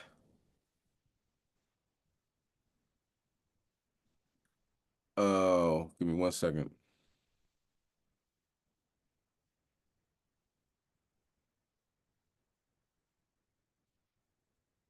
Multiple reports received an aircraft crash over the Potomac River, DC, Fire, EMS, Metropolitan Police Department, and multiple Partner agencies are currently coordinating a search and rescue operation. This is the thing. This guy, Trump, he's going to do what he's going to do, and the Most High set him up for this. But don't forget, God is controlling all this, okay? God is he's watching, he's testing, he's testing boundaries. You know what I mean? So what he's going to do is going to be very Edomitish, but don't forget the Most High God is always in control. It's just evil right now is running the world. He has evil running the world right now. Let's bring that out. Sirach 26 and verse 6. Khan, this is the book of Ecclesiasticus, Sirach, chapter 26 and verse 6. But a grief of heart and sorrow is a woman that is jealous over another woman. And Salakia, 5, my bad. Salakia, verse 5. There be 3 things that my heart feareth, and for the 4th I was sore afraid. The slander of a city, the gathering together of an unruly multitude, and a false accusation. All these are worse than death. So, well, you know, Philadelphia Eagles are in the Super Bowl. You know what I'm saying? If you know anything about Philadelphia, diehard fans, sports town, you know what I mean? It's a great distraction from life of the gunshots outside and the $7 an hour pay that they expect you to pay your rent with, and the violence and everything else. You know what I mean? Get to just relax for a couple minutes and watch sports, right? But of course, sports really ain't the same since Kaepernick was called a SOB by the president, and all these terrible, he's realized that it's all about money and race. You know what I'm saying? Nope, he's a good quarterback. Nobody picked him up. And then everybody said, oh, he's not a good quarterback anyway, even though he's in the playoffs and quarterbacks were going down and getting hurt. And they're like, hey, you know, Kaepernick's available. They're like, nah, we ain't going to take him. We'll take Kurt Warner. He's like 70 years old. You know what I'm saying? But the Eagles are in the Super Bowl and people went out to celebrate, you know. I didn't go out to celebrate. You know what I'm saying? I'm just keep my Israelite behind in the crib. And for a reason, you know. But also made a post the other day saying that when the Eagles win, crime drops. You know what I'm saying? Shootings are down 40% or something to that effect because people are happy. You know, I went out to get something at the grocery store. People were wearing Eagles jerseys. Like, what's going on, man? Go Birds. And you know what I mean? Like random people talking to you. It's a whole nother experience. You know, when the Phillies won, people are high-fiving each other. You see black and white hugging and Esau, hey man, you want a beer, bro? And you know, everybody's all happy, you know, which it's almost like what Martin Luther King envisioned, you know what I mean, in his dream, you know, but it doesn't last long. After like the 9th beer, it's a fight breaking out, and the next morning they wake up and they can't stand Negroes again. It's just, you know, Esau really doesn't change. But it was a very violent night in Philadelphia. A horse got ran over.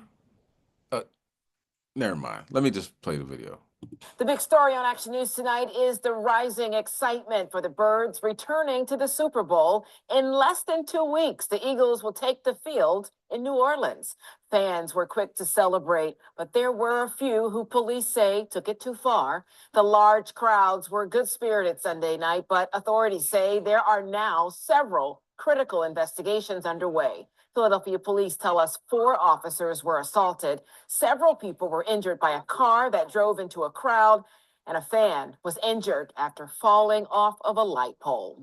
Action News reporter Caroline Goggin has been following all of it for us. She's live tonight at police headquarters. Caroline.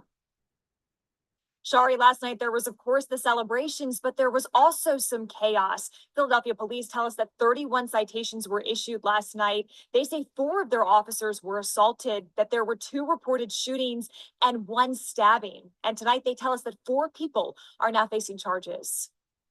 Moments after the Eagles won the NFC Championship, fans fanned out across the city of Philadelphia to celebrate. We got off at the train station on 15 and Market, and we were coming up the steps, and there were fireworks everywhere. It was so packed. Chris Caban says there were fireworks going off, hundreds of people on the ground, and these guys hanging on a pole. He captured the moment one of them fell to the ground. And as soon as he hit the ground, literally the whole crowd was like, whoa, because he thudded so hard. Caban says police quickly got to the area. Philadelphia police tell us the man was taken to the hospital. Caban says he and his family decided to head home. And everything just felt crazy after that. Because around every corner, there was something going on. A frightening scene unfolded at Broad and Spring Garden around 9:30 when police say 26-year-old Rebecca DeShields plowed her silver Mercedes into the crowd, injuring 8 people. DeShields was one of 4 people arrested last night. Eugene Dennis and Jose Moya are accused of assaulting police officers. Tremaine Davis Blockson was arrested for a stabbing outside of Lincoln Financial Field. You don't want to be, in a celebratory moment, have a tragedy occur. Police are now investigating another scary situation that happened at Frankfurt and Cottman, where this man was seen firing gunshots. If similar celebrations play out in 2 weeks, Caban said he isn't sure he'll take part. Sometimes it's better to just play it safe and enjoy the night instead of go crazy. Philadelphia police tell us there was also a report of vandalism outside of the DA's office early this morning. They tell us all of these incidents remain under investigation. As for that man who fell off the pole, his condition tonight is currently unknown. That is yes, it is. He's dead. All right. Esau didn't make it. He's 18 years old. He's hanging on top of the pole over there at 15th and Market. That's our campsite. So that pole is going to forever be in remembrance when we are at camp. You know what I'm saying? It took down Esau. You know what I mean? It's like an angel just tripped him like, oh, thought you had some footing. And also, they didn't talk about the horse. The horse got ran over. This is during the game. Somebody hit the horse. It was a mounted police officer. And, you look at the comments section, they're like, oh, man, hopefully that horse is okay. Nobody really cared about the cop. But very violent. People got shot. People got stabbed. Cops got beat up. Very unruly. Let's get Romans 13:13. Very aggressive. You know what I'm saying? I think, and normally, not saying things like that doesn't happen, but all these things, people got ran over, cop got ran over, the horse got ran over, stabbed, shot, main man fell off the daggone pole at our campsite and is no longer in the physical world. You know what I'm saying? It's the end of the world. I thought about that. I'm like, normally it's really peaceful and people just handing out beers like, yeah, bro, we did it, bro. High five, man, and all this other stuff. But now people are dying and getting stabbed, shot, and everything. It's the end of the world. That's what it means. All right, last days. All right, bring that out, King. God, this is the book of Romans, chapter 13 and verse 13. Let us walk honestly, as in that day, not in rioting and drunkenness, not in chambering and wantonness, not in strife and envying. All rioting and drunk, go home, walk it off. All right, go get some water, go to sleep. Nah, they was out there shooting guns and everything. But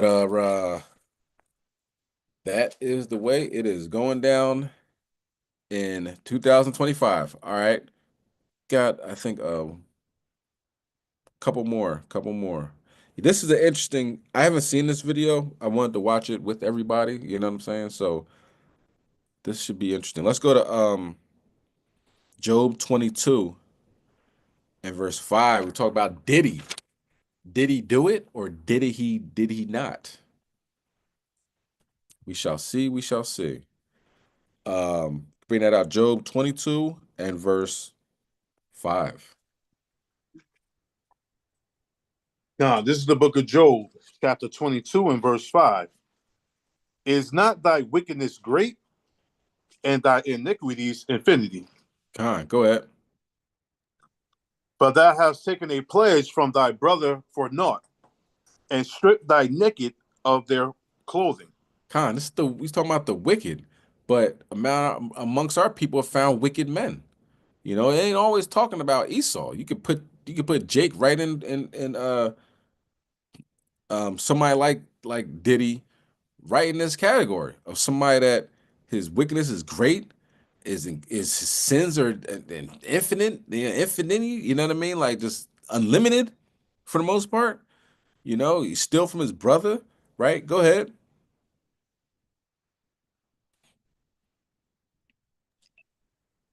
Thou hast not given water to the weary to drink, and thou hast withhold bread from the hunger. Go walk to Manhattan and give me a cheesesteak or cheesecake. You know what I'm saying? They made him so many millions of dollars. They got paid peanuts. All right, go ahead. Verse 8.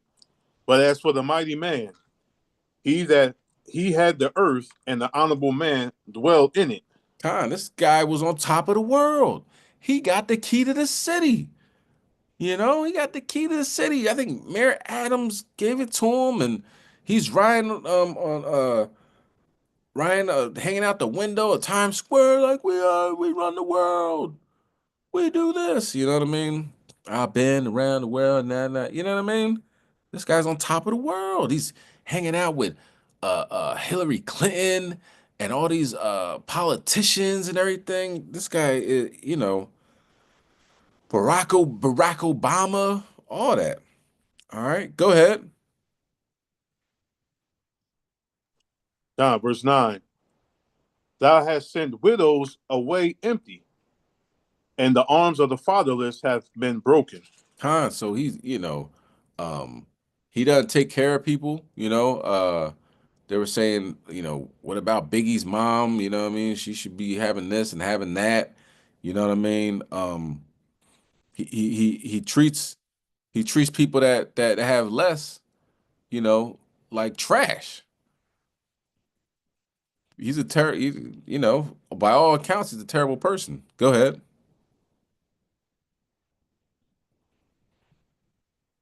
Therefore snares are round about thee, and sudden fear troubleth thee. Now you can't get bail. It don't matter how much money you give them, they're not letting you out of jail. And now something else done came up. And let's watch this. Okay, it's a little lengthy, I believe. I haven't seen it yet, so we'll watch it as much as it's interesting. If not, you know, if it's not, I'll turn it off. But apparently he made a hit on Tupac.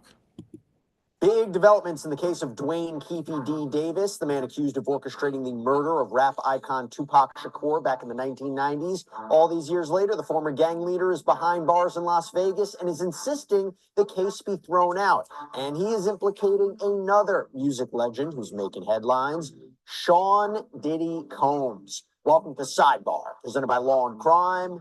I'm Jesse Weber. Dwayne Keefe D. Davis is said to be behind one of the most infamous killings in history. Tupac Shakur, the 90s rap superstar, was gunned down while riding in a car with Suge Knight after the Mike Tyson fight at the MGM Grand.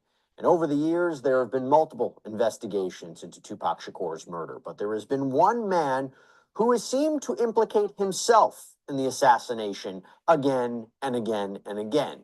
Dwayne Davis, also known as Keefe D. By the way, spelled sometimes with two F's, sometimes with two E's, even sometimes with a Y. Gets a little bit confusing, but Keefe D.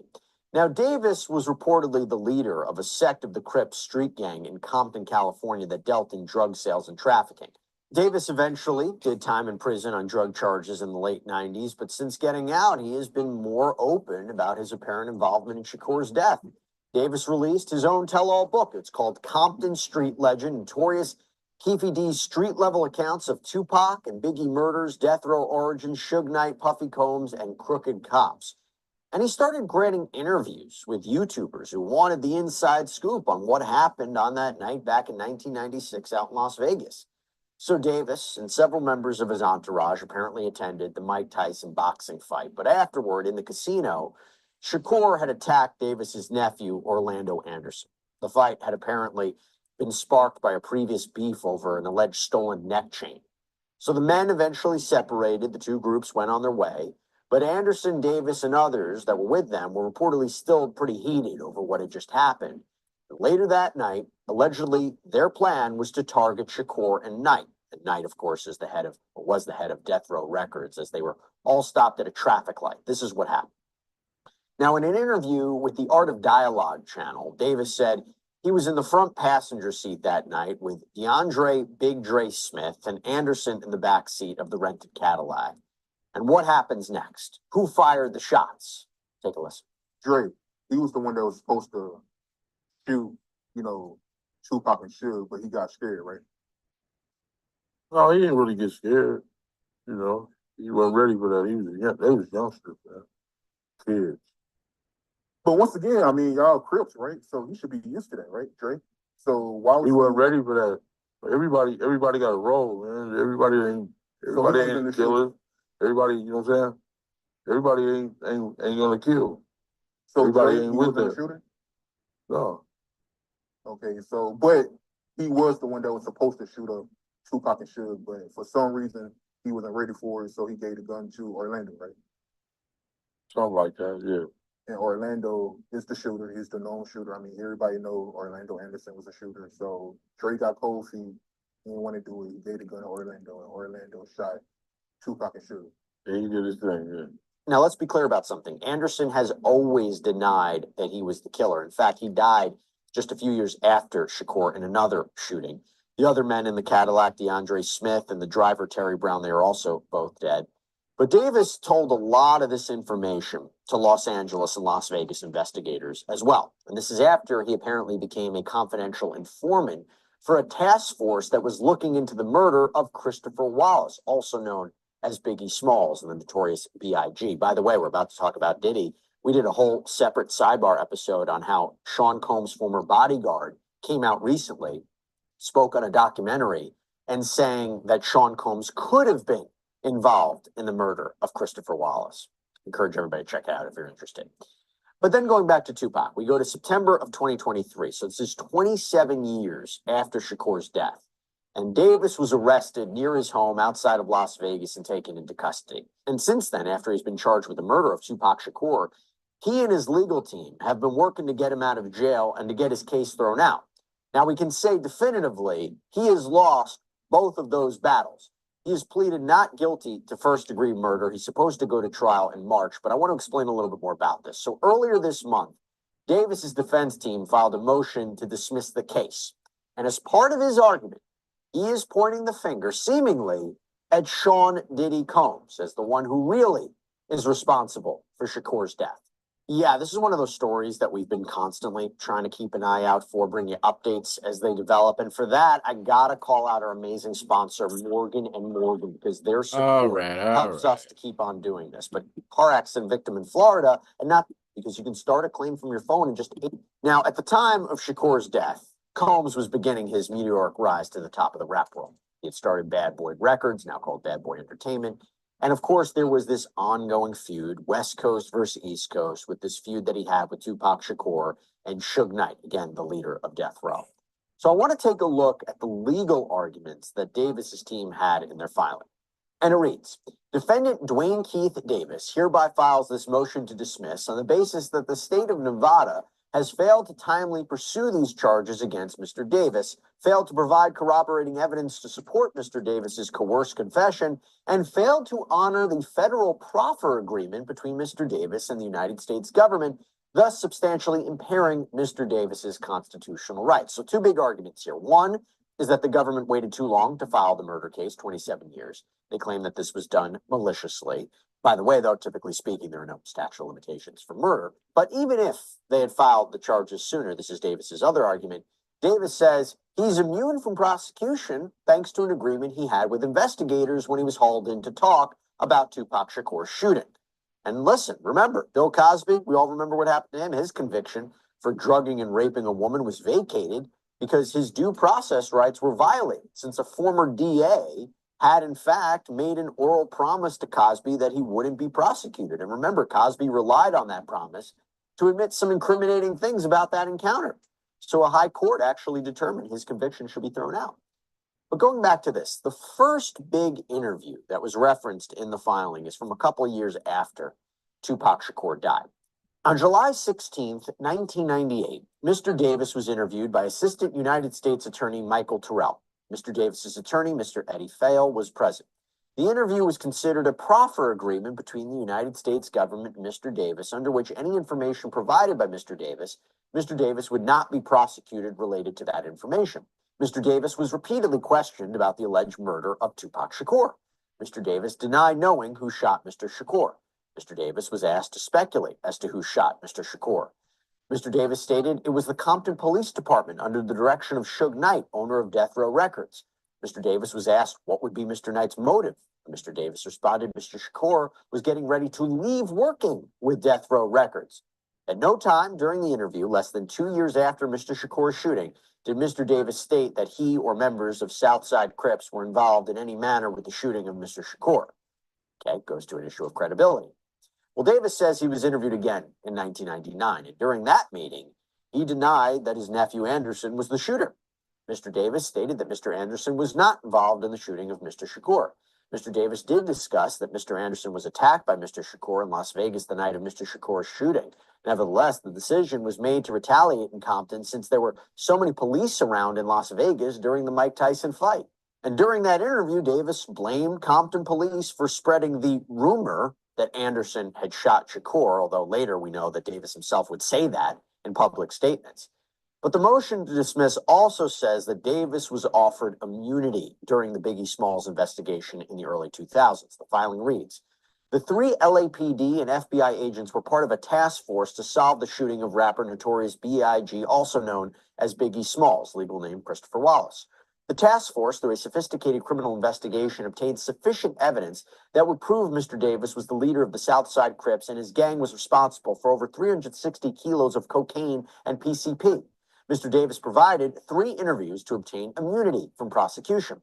The final interview were solely questions regarding the Tupac Shakur shooting, which Mr. Davis was also provided immunity from prosecution.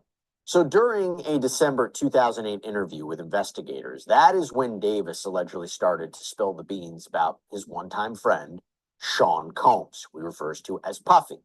He claims Sean Puffy Combs solicited Mr. Davis to kill Suge Knight and Tupac Shakur for $1 million. Eric Zip Martin, an associate of Puffy Combs, provided Mr. Davis with a gun to exact revenge on Tupac Shakur for the beating Mr. Anderson received.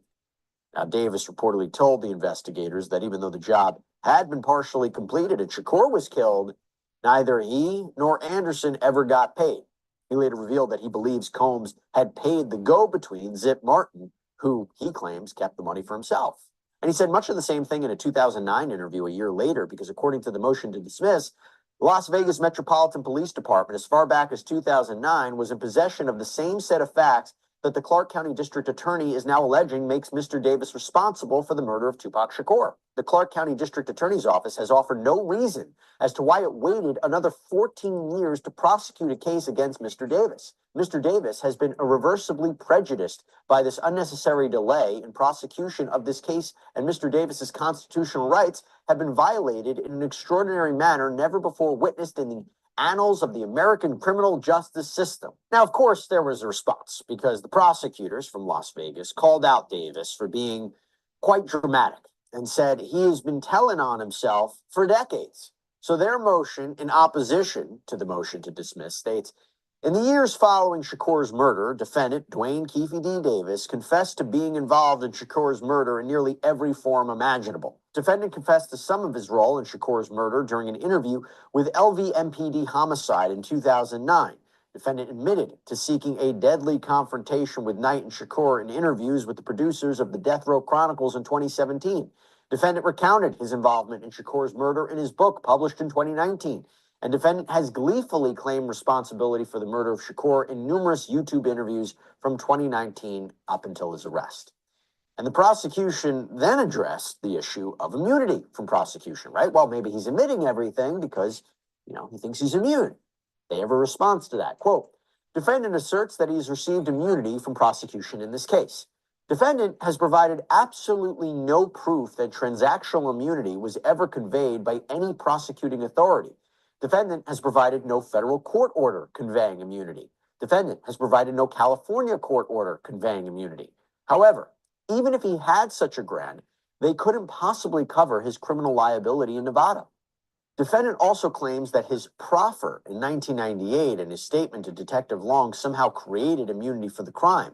As the court is aware, the legal community utilizes proffer to describe a contractual relationship between an interviewee and a prosecuting authority.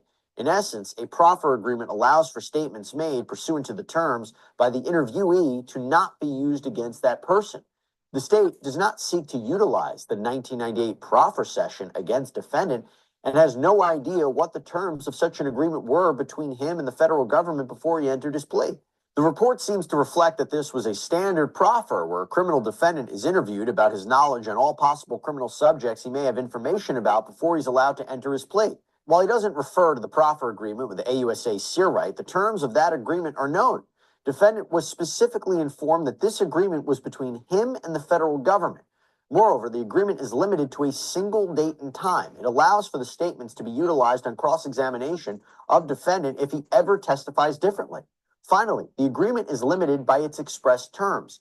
Nothing in that agreement suggests that defendant has immunity from any criminal charges. Notwithstanding, it appears to only apply by its express terms to an interview on December 1st, 2008.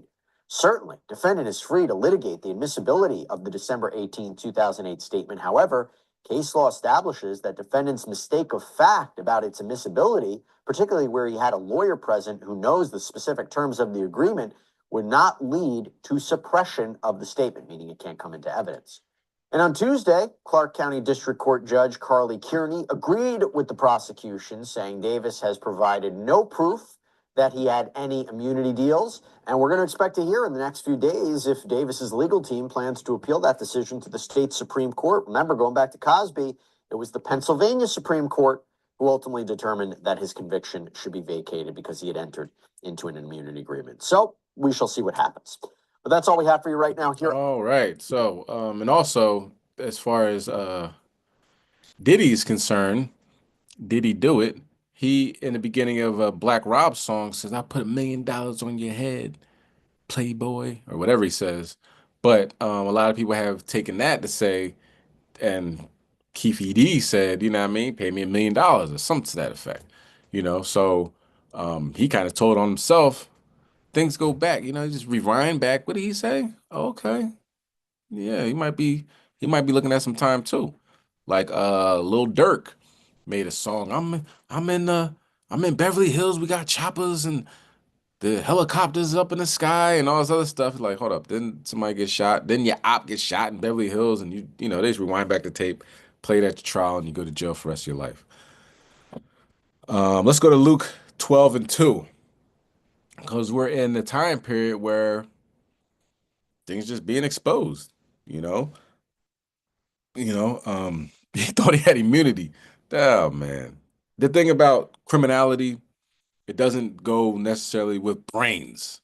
You know what I'm saying? If you got a lawyer sitting next to you, and you're like, I can say whatever I want, and nobody can do anything to me, this forever, the lawyer's like, yeah, whatever, man. You know what I mean? That lawyer's terrible. But it's all praise to the Most High getting information out on homicides, man. Tupac, the government was trying to kill Tupac, right? Read the FBI's war, John Patas, FBI's war on Tupac and other black leaders. If you're an Israelite, I don't know why you haven't read that yet.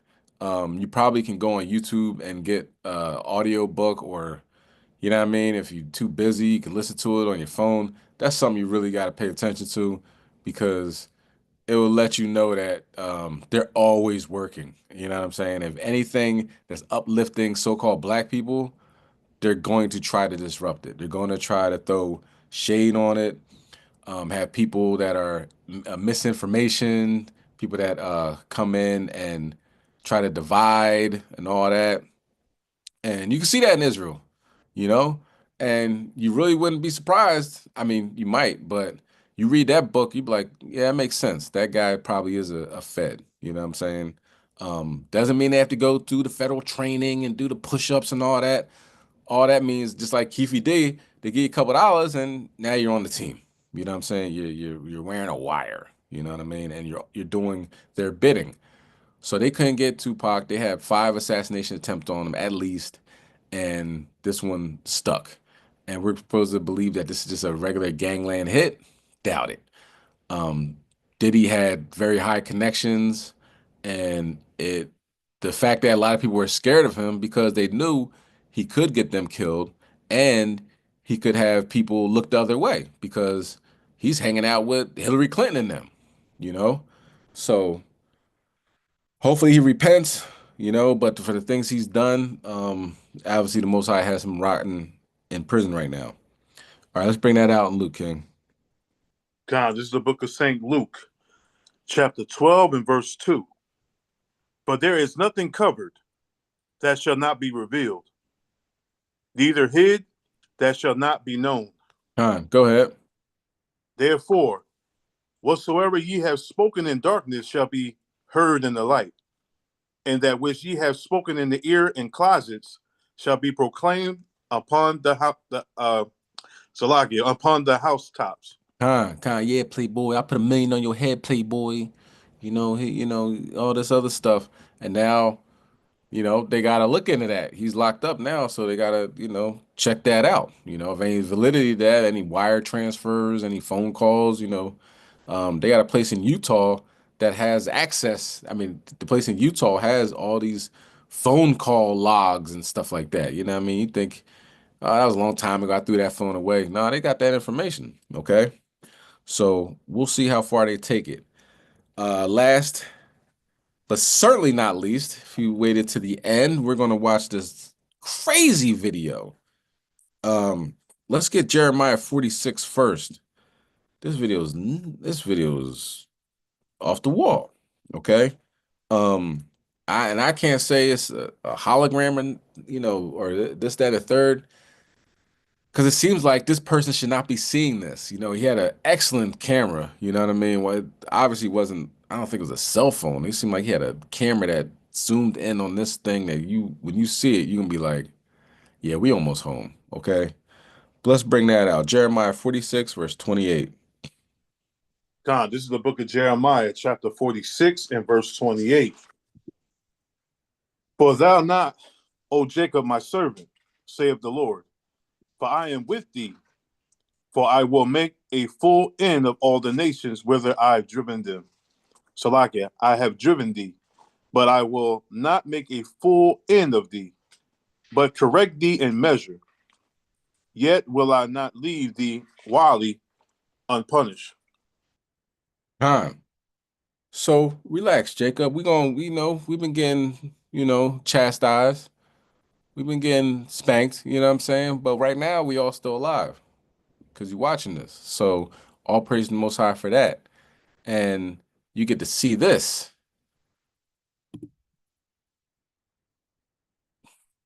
Check this out. Something else comes along.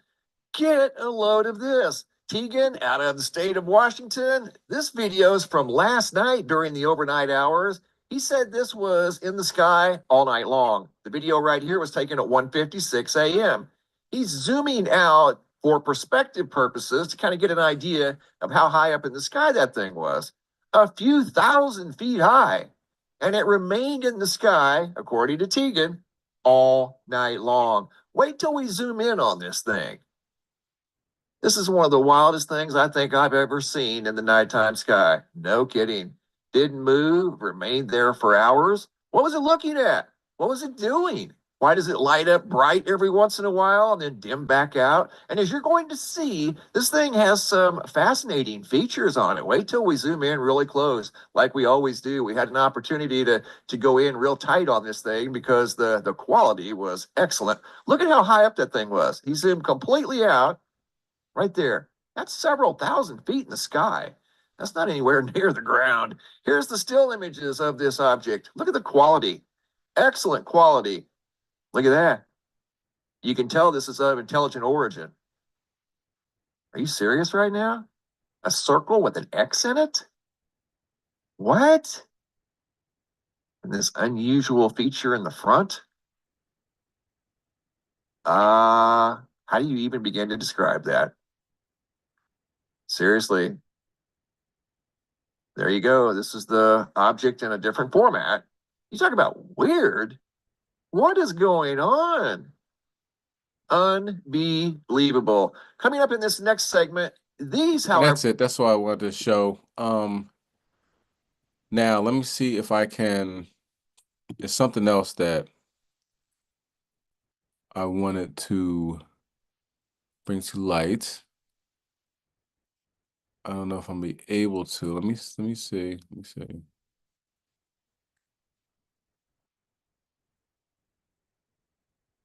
Let's see recent.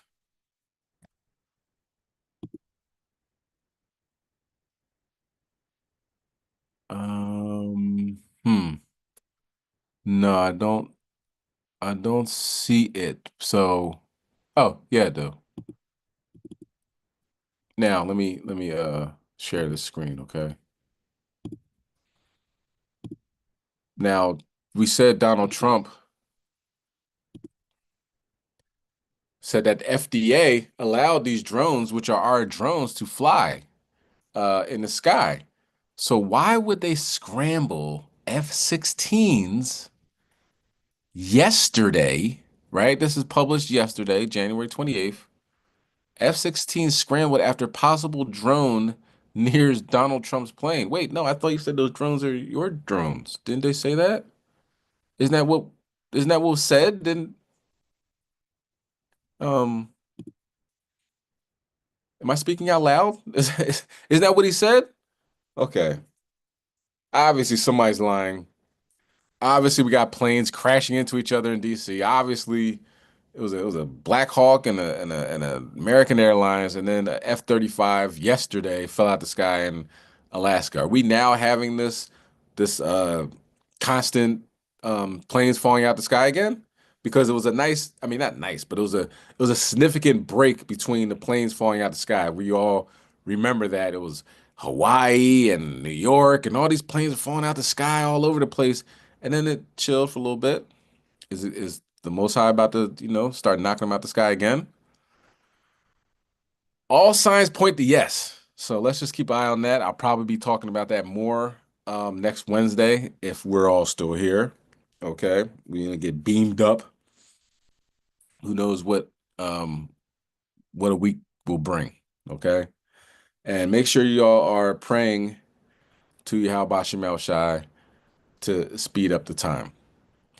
There's a 500. I thought I said 400,000. Apparently, it's a 500,000 mile wide hole in the sun right now, and it's pointing towards the Earth.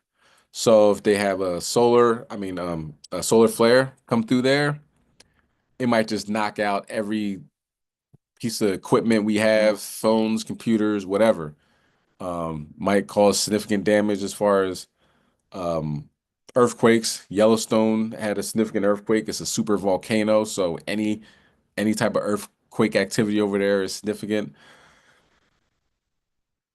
Lot going on. All right, stay prayed up, y'all.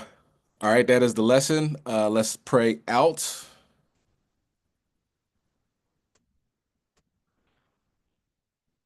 And we're going to look into this, what's going on with this Black Hawk helicopter. It looked like it made a beeline towards that airplane. Doesn't look like it was an accident. So we shall see. Give me a couple minutes or seconds to face the east, prostrate, however you want to pray, and we will close down in prayer.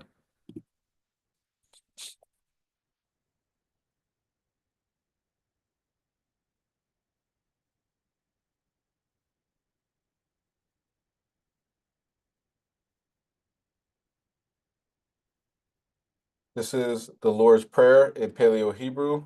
Abanawa, Shabbat Shemayim, Kodash, Hayah, Shemka, Yahweh, Malapaka, Taba'a, Ratazaika, Haya, Aisha, Barataza, Kawa, Haya, Bashamayim, Natananawa, Lacham, Kau, Yawam, Wasalafnawa, Kabawafnawa, Kasalafnawa, Kabawafyanawa, Wala'a, Dabianawa, Banasai 1, Abal, Hawashainawa, Mayan, Rai, Kaya, Laka, Hamalakwa, Wa'ala, Watapalaraf, live with Lumjum. Amen.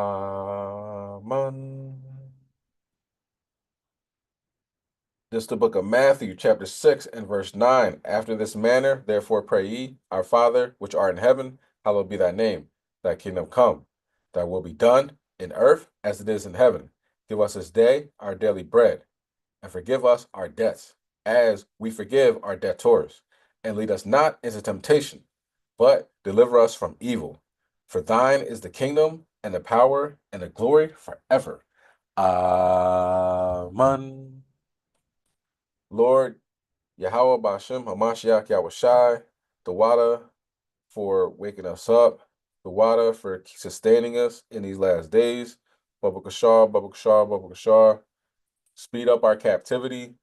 We could all see the writing on the wall as far as this racist, diabolical government here in Babylon plans to do, or at least making steps towards vexing and destroying your chosen people. Baba Kashar, Baba Kashar, Baba Kashar. Those of us that aim to be righteous, Lord, please protect, watch over us. Anybody that's weak, please strengthen them. Keep us under your wings. Do not let the heathens prosper in these last days. Anything, any pit that they dig, Baba Gashar, have them fall into that pit. Give us the faith, to strengthen our faith that you will have our back in these last days, and give us knowledge, wisdom, and understanding from the scriptures to the point where we keep it in our on our mind at all times that you helped out our ancestors in the past, and you will help us out. We have faith that you will help us out now and in the future. Destroy our enemies, uplift us. In Yahweh name we pray. Amen.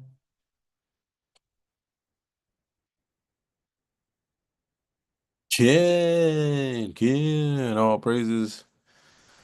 Yahweh Shem Mashiach Yahushai the water. Everybody for watching this. Hopefully it was edifying. All praise to the Most High. Enjoy your night. Okay. Stay prayed up. Constantly pray for each other. A lot of people going through a lot of things now, and it ain't easy, but we gotta lean on the Most High. He always has our back. Think about Joseph getting sold into slavery in order to save Israel, so something that seems terrible, and he was locked up in prison and everything like that. But what was the end result? He was there in the highest governments at the time to feed his people during the famine. Okay, so something negative can turn into a positive with the Most High like that. All right, so if things do happen, make sure that you keep that in mind, that the Most High has a plan for this. Okay, and